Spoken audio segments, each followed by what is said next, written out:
बिस्मिल्लाहिर्रहमानिर्रहीम। अस्सलामु अलैकुम डियर स्टूडेंट्स। आगे बढ़ने से पहले हम एक दफ़ा एंगुलर मोमेंटम को दोबारा डिस्कस करेंगे। एंगुलर मोमेंटम को की इक्वेशन हम ऑलरेडी डिराइव कर चुके हैं। यहाँ पर इस इक्वेशन में जे रोटेशनल क्वांटम नंबर है, h/2 ये कांस्टेंट है। इस h/2 को हम कहते हैं यूनिट ऑफ एंगुलर मोमेंटम। इसको हम आगे चल के दोबारा डिस्कस करेंगे। एंगुलर मोमेंटम चूंकि रोटेशनल क्वांटम नंबर पे डिपेंड करता है, इसलिए हम कहते हैं कि ये क्वांटाइज्ड है। कोई भी क्वांटिटी जो क्वांटम नंबर पे डिपेंड करती हो उसकी फिक्स वैल्यूज़ होती हैं, उसकी डिस्क्रीट स्पेसिफिक वैल्यूज़ होती हैं और उस क्वांटिटी को हम कहते हैं क्वांटाइज्ड। यहाँ पर जे इज़ रोटेशनल क्वांटम नंबर और इन रोटेशनल क्वांटम नंबर की स्पेसिफिक वैल्यूज़ हैं 0, 1, 2, 3। इसलिए हम कहते हैं कि angular momentum is quantized because it has discrete definite values and these values of angular momentum depend on values of rotational quantum number. तो ये देखें, ये जे की वैल्यूज के साथ रोटेशनल क्वांटम नंबर की वैल्यूज के साथ एंगुलर मोमेंटम की वैल्यूज इस तरह से चेंज होती है। अगर जे की वैल्यू 0 हो, यानी अगर molecule ground state rotational level में हो, तो हम कहेंगे इस इक्वेशन में अगर जे की वैल्यू को 0 पुट करें तो रोटेशनल एंगुलर मोमेंटम की वैल्यू भी 0 आती है। तो हमने यहाँ पर इसको 0 मल्टीप्लाइड बाई h/2 लिखा। इसकी वजह आगे चल के हमें पता चलेगी। 0 multiplied by h/2 it is 0। It mean जब जे की वैल्यू 0 है तो एंगुलर मोमेंटम की वैल्यू भी 0 है। जब जे की वैल्यू 1 हो, इस इक्वेशन में जे की वैल्यू को अगर 1 पुट करें देन एंगुलर मोमेंटम की हमारे पास ये वैल्यू आती है। अगर आप इस इक्वेशन में जे की वैल्यू को 2 पुट करें तो हमारे पास एंगुलर मोमेंटम की ये वैल्यू आती है। और अगर जे की वैल्यू को 3 पुट करें तो एंगुलर मोमेंटम की ये वैल्यू आती है।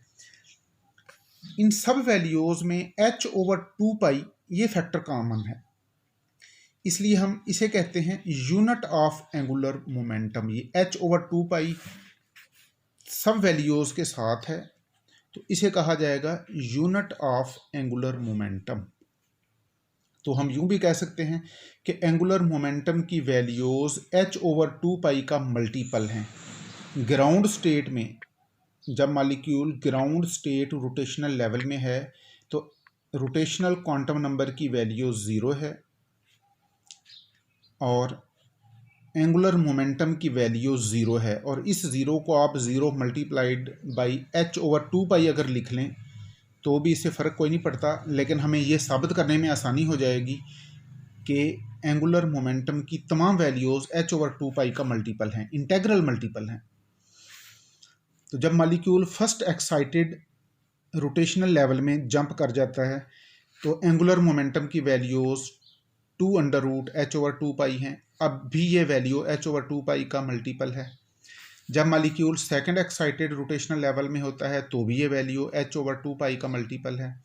और जब molecule third excited rotational level में होता है तो भी ये वैल्यू h/2 का मल्टीपल है। अब अगर molecule fourth excited rotational level में चला जाए तो यहाँ पर 20 का अंडर रूट आ जाएगा और 20 अंडर रूट इंटू h/2।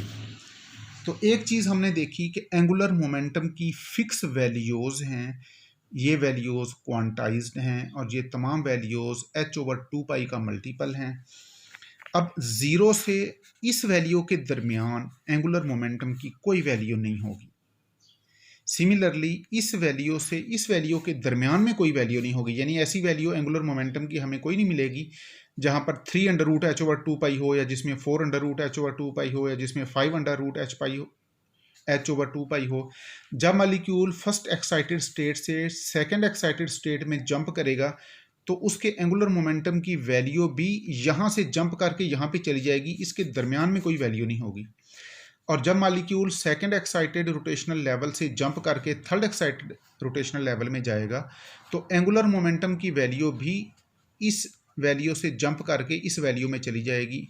इनके दरमियान में कोई वैल्यू नहीं होगी, यानी ऐसा नहीं होगा कि एंगुलर मोमेंटम की वैल्यू 6√h/2 के बाद 7√h/2 हो जाए या 8 हो जाए या h/2 की वैल्यू 9 से या 10 से या 11 से मल्टीप्लाई हो जाए। तो एंगुलर मोमेंटम की तमाम वैल्यूज़ h/2 का मल्टीपल हैं और h/2 का मल्टीपल या 0 होगा या 2 होगा या 6 होगा या 12 होगा। और अगेन लेट मी से कि h/2 will be called unit of angular momentum. यानी अगर मैं यूं कहूं कि ग्राउंड स्टेट में एंगुलर मोमेंटम की वैल्यू 0 है, 0 यूनिट ऑफ एंगुलर मोमेंटम है, तो it is okay. In first excited state angular momentum की value 2 unit of angular momentum है, तो इस तरह भी आप कह सकते हैं। और सेकेंड एक्साइटेड स्टेट के लिए आप कह सकते हैं एंगुलर मोमेंटम की value 6 unit of angular momentum है। और थर्ड एक्साइटेड स्टेट में एंगुलर मोमेंटम की value 12 unit of angular momentum है। तो एंगुलर मोमेंटम की वैल्यूज़, इसकी मैग्नीट्यूड क्वांटाइज्ड है। अब एक बात जहन में रखें, जो क्वांटिटी, जो पैरामीटर क्वांटाइज्ड होता है, वो पैरामीटर अगर वेक्टर हो तो फिर उसकी डायरेक्शन भी क्वांटाइज्ड होती है। यानी वो हर डायरेक्शन में नहीं जा सकता, उसकी कुछ फिक्स डायरेक्शन होती हैं। जिस तरह उसकी मैग्नीट्यूड की फिक्स वैल्यूज़ हैं, इस तरह वो डायरेक्शन भी फिक्स ही ले सकता है, हर डायरेक्शन में रोटेट नहीं कर सकता। तो ये एक नई बात है जो हमने पहले नहीं पढ़ी हुई, जो हमने पहले डिस्कस नहीं की, कि अगर कोई पैरामीटर वेक्टर हो और क्वांटाइज्ड भी हो तो उसकी मैग्नीट्यूड और डायरेक्शन दोनों ही क्वांटाइज्ड होंगी। तो magnitude and direction of angular momentum are both quantized. अब एंगुलर मोमेंटम चूंकि वेक्टर क्वांटिटी है, इसकी मैग्नीट्यूड भी क्वांटाइज्ड है और इसकी डायरेक्शन भी क्वांटाइज्ड है। ये हर डायरेक्शन में नहीं रोटेट कर सकेगा, कुछ फिक्स डायरेक्शंस में रोटेट कर सकेगा। तो अब हमारा रोटेटर, रिजिड रोटर, किन डायरेक्शन में रोटेट कर सकता है, इसकी डिटेल हम इंशाल्लाह देखेंगे। तो ये एंगुलर मोमेंटम की वैल्यू है, इसकी मैग्नीट्यूड, इसमें ये हम एक बात बार बार पढ़ चुके हैं कि h/2 is called unit of angular momentum. अब angular momentum is vector, its direction is taken along axis of rotation. इस बात की आज हमने इसको ज़रा डिटेल से पढ़ना है कि हमें पता कैसे चलेगा कि एंगुलर मोमेंटम की डायरेक्शन कौन सी है। तो इसका अंदाज़ा बच्चों हम लगाएंगे राइट हैंड रूल से। ये ज़रा गौर से देखिएगा, ये मेरा राइट हैंड है।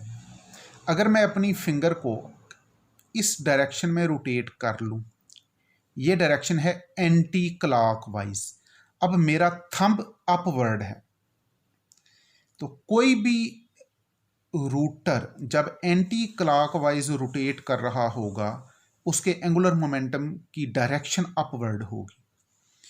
ये देख लें, ये एक स्पिनर है, इसको अगर मैं एंटी क्लॉकवाइज रोटेट कर दूं, इस डायरेक्शन में जब ये रोटेट हो रहा है तो इसकी एंगुलर मोमेंटम की ये डायरेक्शन है, ये डायरेक्शन बिल्कुल अपवर्ड, जिसको हम पेज पर तो नहीं बना सकते।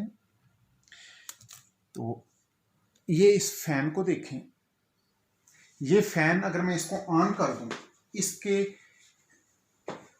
पर एंटी क्लॉकवाइज रोटेट करते हैं, इसके विंग्स एंटी क्लॉकवाइज रोटेट करेंगे और ये जो ऊपर हमें रॉड नजर आ रहा है मोटर के ऊपर, बिल्कुल यही डायरेक्शन इसके एंगुलर मोमेंटम की है। इस फैन को अगर ऑन करूं, इसके विंग्स एंटी क्लॉकवाइज रोटेट करेंगे। ये मैंने इसे ऑन कर दिया। अब ये देखें, इसके विंग्स एंटी क्लॉकवाइज रोटेट कर रहे हैं और ऊपर जो रॉड नजर आ रहा है यही डायरेक्शन इसके एंगुलर मोमेंटम की है। अगर इस फैन के विंग्स क्लॉकवाइज रोटेट करने लगे तो फिर एंगुलर मोमेंटम की डायरेक्शन बिल्कुल नीचे की तरफ हो जाएगी। तो again come to this spinner, इस स्पिनर को मैंने एंटी क्लॉकवाइज रोटेट किया तो इसके एंगुलर मोमेंटम की ये डायरेक्शन है। और अगर इसे मैं क्लॉकवाइज रोटेट कर दूं तो फिर इसके एंगुलर मोमेंटम की डायरेक्शन इसके अपोजिट हो जाएगी, यानी नीचे की तरफ हो जाएगी। ये देखें, ये मैंने अपनी उंगलियों को एंटी क्लॉकवाइज रोटेट किया, मेरा थंब अपवर्ड है। अगर मैं अपने उंगलियों को क्लॉकवाइज रोटेट कर दूं, अपनी राइट हैंड की फिंगर्स को, चूँकि हम राइट हैंड रूल पढ़ रहे हैं तो आपने राइट हैंड को ही फोकस करना है। ये मैं अपने राइट हैंड की फिंगर्स को अगर क्लॉक वाइज घुमा दूँ तो अब मेरा थंब नीचे की तरफ है, तो कोई भी चीज़ जब क्लॉक वाइज रोटेट करेगी तो उसकी डायरेक्शन वही होगी जो इस वक्त मेरे राइट हैंड के थंब की है, यानी कि डाउनवर्ड। इसीलिए इस रूल को कहते हैं राइट हैंड रूल या राइट थंब रूल।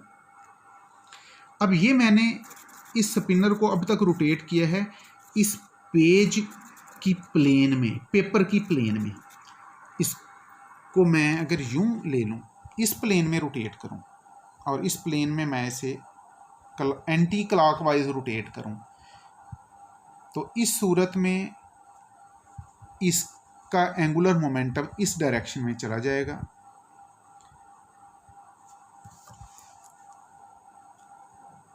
ये यूं समझ लें, अगर ये इस तरह हो और एंटी क्लॉकवाइज रोटेट करे तो फिर यूं मेरे हाथ को देखें।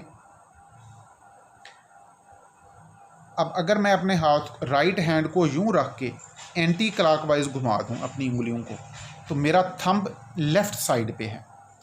इट मीन ये स्पिनर अगर इस प्लेन में एंटी क्लॉकवाइज रोटेट करेगा तो इसके एंगुलर मोमेंटम की ये डायरेक्शन होगी, यानी यहाँ से ये यूं चला जाएगा इस डायरेक्शन में। और अगर मैं इसे यहाँ से पकड़ के क्लॉकवाइज रोटेट करूँ तो फिर ये इस डायरेक्शन में होगा।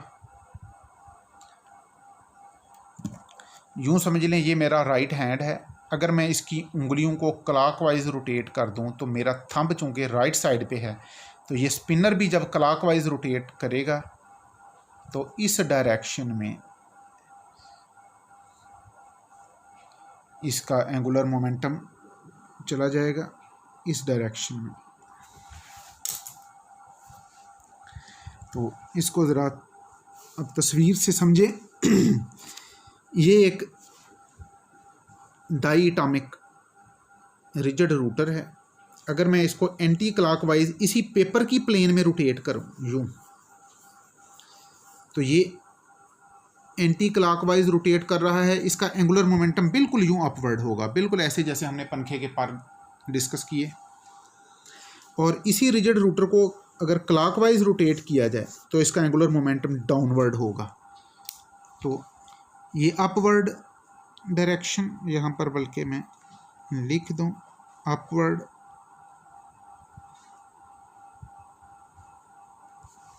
और इसका एंगुलर मोमेंटम डाउनवर्ड, क्योंकि हमारी लिमिटेशन ये है कि हम यहाँ से लाइन सीधी ऊपर की तरफ हवा में नहीं खींच सकते, इसलिए पेज के ऊपर हम इसे यूं शो करेंगे, लेकिन एक्चुअली ये अपवर्ड है और ये डाउनवर्ड है। अलबत्ता यही रिजिड रूटर अगर अब किसी और प्लेन में, अगर प्लेन ऑफ पेपर के परपेंडिकुलर रोटेट करे, यानी ये रिजिड रूटर अगर यूं रोटेट करने लग जाए इस तरह, ये जिस प्लेन में ये अगर इस तरह रोटेट करने लग जाए, ये जो तस्वीर है ये एंटी क्लॉकवाइज रोटेशन है ऐसे ही किसी स्पिनर की इस प्लेन में।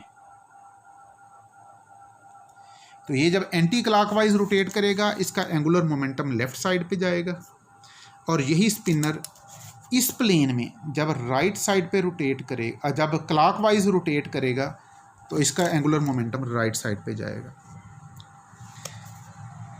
इस कागज़ की प्लेन में जब ये स्पिनर एंटी क्लॉकवाइज रोटेट करेगा इसका एंगुलर मोमेंटम अपवर्ड होगा, और ये स्पिनर इस पेपर की प्लेन में जब क्लॉकवाइज रोटेट करेगा तो इसका एंगुलर मोमेंटम डाउनवर्ड होगा।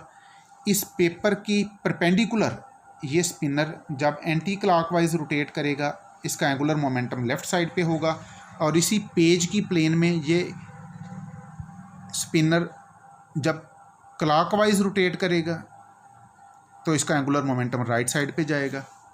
लेकिन अगर ये स्पिनर टिल्ट हो जाए तो इसके अकॉर्डिंग एंगुलर मोमेंटम की डायरेक्शन भी टिल्ट हो जाएगी।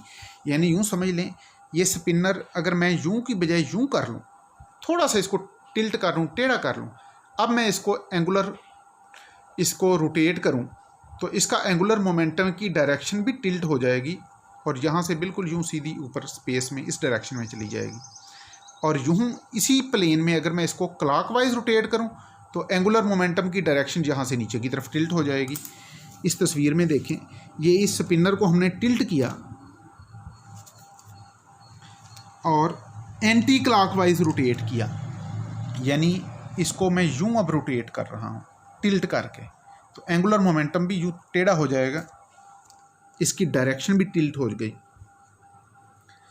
और अगर इसी को मैं टिल्ट करके क्लॉकवाइज रोटेट करूं तो एंगुलर मोमेंटम अपोजिट डायरेक्शन में चला गया। ये जो रेड एरो हैं ये एंगुलर मोमेंटम की डायरेक्शन को शो करते हैं। तो एंगुलर मोमेंटम चूंकि वेक्टर क्वांटिटी है, इसकी मैग्नीट्यूड भी क्वांटाइज्ड है और इसकी डायरेक्शन भी क्वांटाइज्ड है। अब इस एरो की लेंथ से हम इसकी मैग्नीट्यूड का अंदाज़ा लगाएंगे और एरो की डायरेक्शन से हम एंगुलर मोमेंटम की डायरेक्शन का अंदाज़ा लगाएंगे। तो L is vector, यानी angular momentum is vector quantity, its direction is taken along axis of rotation. इसकी डायरेक्शन एक्सिस ऑफ रोटेशन के अराउंड होगी और इसको हम फाइंड करेंगे by right hand rule. The direction is drawn as arrow. Angular momentum की direction को हम एरो से शो करेंगे, ये देखें हमने एरो से शो किया हुआ है, और इस एरो की लेंथ इसकी मैग्नीट्यूड को रिप्रेजेंट करेगी। The length of arrow represents magnitude of angular momentum. अब एक रिजिड रूटर या कोई भी चीज़ जो रोटेट कर रही है वो कितनी डायरेक्शन ले सकती है, जिस तरह उसकी मैग्नीट्यूड की वैल्यूज़ फिक्स हैं इस तरह उसकी डायरेक्शन की वैल्यूज़ भी फिक्स हैं। ऐसा नहीं है वो किसी भी डायरेक्शन में रोटेट कर जाए। The number of direction taken by angular momentum is determined bye quantum mechanical law. अब इस क्वांटम मैकेनिकल लॉ को डिटेल से तो हम आगे चल के पढ़ेंगे, यानी हमें पता कैसे चलेगा कि कोई टू पार्टिकल सिस्टम या कोई भी मॉलिक्यूल जब रोटेट कर रहा है तो वो कितनी डायरेक्शन में जा सकता है और कौन कौन सी डायरेक्शन में जा सकता है। तो इसका अंदाज़ा हमें होगा क्वांटम मैकेनिकल लॉ से। तो क्वांटम मैकेनिकल लॉ को हम इंशाल्लाह डिटेल में कल डिस्कस करेंगे। Thank you very much. कल यहीं से हम दोबारा स्टार्ट करेंगे। अल्लाह हाफ़िज़।